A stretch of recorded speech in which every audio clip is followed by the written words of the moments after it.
Thank you very much, Mr Speaker, for the opportunity to speak on the Bail Amendment Bill. It's nice to follow Ian McKelvey, a fellow member of the Law and Order Select Committee, and I look forward to thrashing out the issues that we've highlighted during this debate in the Law and Order Select Committee. I know myself and the Honourable Phil Goff have going to raise a number of issues at the Select Committee. He's already raised a number of them. Mr Speaker, I do want to just point to one thing that the Attorney-General said on behalf of the Justice Minister when he introduced this bill, and he said that we needed to get the balance right with this bill. And I'm just wondering which balance we're talking about, whether it be the political balance or the real balance. This is a serious piece of legislation.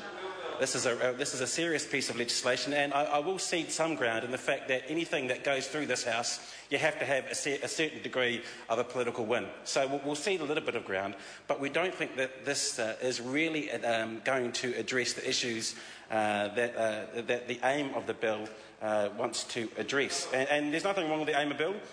With the bill, it makes changes to the Bail Act to improve public safety and ensure the overall integrity of New Zealand's bail system. And the changes will make it harder for those accused of serious offences to get bail.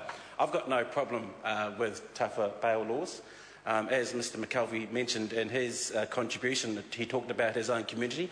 I don't want people who are in my community, certainly who have committed serious offences and who are at risk of committing again while they're out on bail out there to potentially put law-abiding people in my communities at risk. But we don't believe that necessarily that this bill has got the balance right in terms of the real and the political. And as I said, Mr Speaker, I will personally cede some ground on the political stakes. So this bill is going to go to the Law and Order Select Committee, and as Mr Goff mentioned, we will be supporting it to Select Committee, but there are a number of concerns that we will raise and a number of significant changes that we will look at, and we hope that this won't be a lost opportunity and that members on the Law and Order Select Committee might be able to see some of the merit in what we may propose in terms of what changes might be needed. And I just did want to pick up another point that Mr McKelvey made in terms of communities and him being a grandparent, and I think in terms of what we as a House will be facing soon, we've got a convergence of issues around, and the Honourable Leanne Dalzell pointed this out. We've got the alcohol bill coming through at the moment. We've got a raft of law and order issues coming through the House at the moment. Outside of this House, we've got issues related to poverty and child poverty. And I think in terms of what Leanne Dalzell mentioned, and the drivers of crime, we've got a real opportunity to put a stake in the ground, not just as a government but also as a parliament, to try and address some of these issues, not just for the good of the political need that is needed to be addressed now, but in terms of our children and our grandparents, as Mr McKelvey mentioned earlier on. Mr Speaker, I'm going to try and use my contribution to the Bail Amendment Bill to try and encourage as many people as possible who might be interested in submitting to the Law and Order Select Committee to raise some of the issues that we will highlight. And I think one of the great things about the Select Committee process is sometimes someone comes along and makes a submission and highlights an issue that you hadn't thought of or another party hadn't thought of. So for those who may be watching or listening, those political junkies who are interested in the debate to make their submissions known to the Law and Order Select Committee. Mr Speaker, this Bail Amendment Bill sets out to do a number of things, and they have been well traversed, but I'll go through them quickly in terms of what we see it's going to achieve. It will reverse the burden of proof for bail for those who are charged with murder. I'll get to that later, but that of course is going to be a very emotive issue, but one that we need to look at in terms of what the evidence is there too. It also reverses the burden of proof for those with convictions of specified offences and adds new offences, sexual violation, which includes minors, murder, which I've already mentioned, manslaughter, but also robbery, aggravated robbery, and also wounding or injuring with intent. It also gives more power to the District Court over granting of bail for previous drug dealing offences, which previously only the High Court had jurisdiction over. It also aligns policy around police bail and brings it into line with what the District Court has within its powers at the moment. So that essentially means that there are no more monetary bounds or sureties that can be offered under police bail. Police can also arrest those under 17 for breaching bail conditions, and I'll come back to that later on, and the Youth Court can have the power to detain. It also legislates electronically monitored bail, and one thing that Mr O'Rourke did mention before is that this will codify electronic monitoring of bail. But one thing that I think is good that Mr O'Rourke did highlight is that it will make an offence to deny access onto a property for someone who's coming in to monitor someone who's on electronic monitoring bail. So I think that's a good thing. I think that's a common sense measure that is within the bill. But there are some things, Mr Speaker, that I did want to point out in terms of the context of this bill.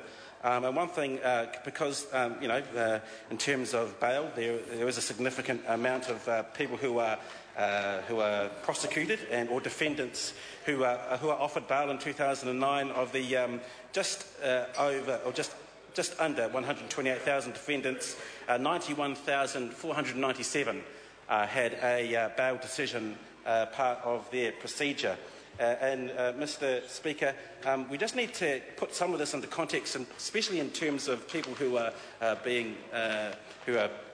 suspected of scarpering or not answering their bail, because written questions that we've asked have found that only in 2009 only 4% of people who were on bail failed to answer bail in that year of 2009, and that 5% of the people between the ages of 17 to 19 failed to answer their bail in 2009. So we think that there are not necessarily the right motivations in terms of addressing some of the issues in this bill in terms of what the reality of what is happening on the ground. So, Mr Speaker, there will be the opportunity at the Law and Order Select Committee to raise some of those concerns, and I have talked earlier about how this will be an emotive issue.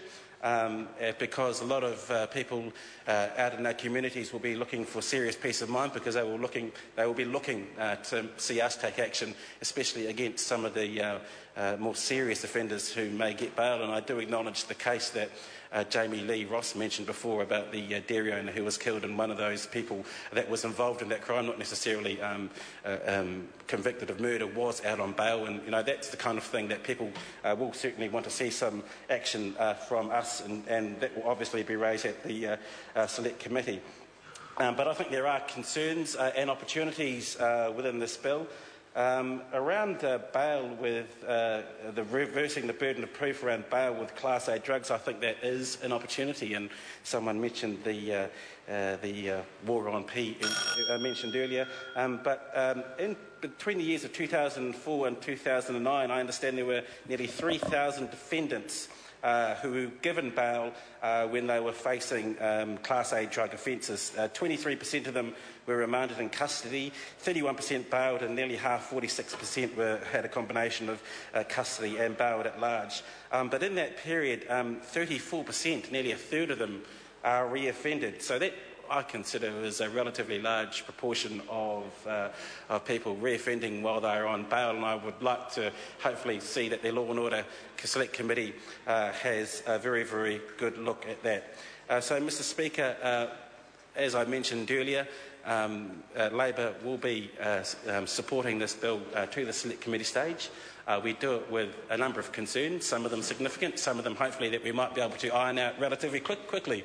But there are concerns, and we hope that the Law and Order Select Committee stage will give us an opportunity to address a number of those concerns, so we might be able to support it further than just the Select Committee stage. I call Mark Mitchell.